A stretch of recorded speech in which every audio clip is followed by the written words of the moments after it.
पुण्यात गुन्हेगारांची दहशत कमी होताना दिसत नाहीये। पुण्यात एका धक्कादायक घटनेत 2 अल्पवयीन मुलांनी कोयत्याने स्कूल व्हॅनच्या समोरील विंडशील्डची तोडफोड केल्याचा प्रकार समोर आला आहे। पुण्यातील वाघोली येथील बकोरी रोडवर सोमवारी सकाळी 9:30च्या सुमारास ही घटना घडली। या घटनेनंतर विद्यार्थ्यांमध्ये भीतीचं वातावरण निर्माण झालंय।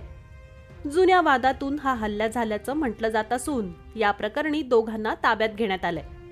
सकाळी 9:30च्या सुमारास वाघोली येथील बकोरी रोडवर हा सगळा धक्कादायक प्रकार घडला। पोलिसांनी दिलेल्या माहितीनुसार व्हॅन चालक सचिन इंगवले वय वर्ष 27 हा काही विद्यार्थिनींना त्यांच्या राहत्या घरी सोडण्यासाठी जात असताना 2 अल्पवयीन तरुणांनी त्यांची व्हॅन अडवून इंगवले यांच्यावर हल्ला केला। त्यानंतर दोघांनीही कोयत्याने व्हॅनच्या खिडकीची तोडफोड केली आणि इंगवले यांना जीवे मारण्याची धमकी दिली।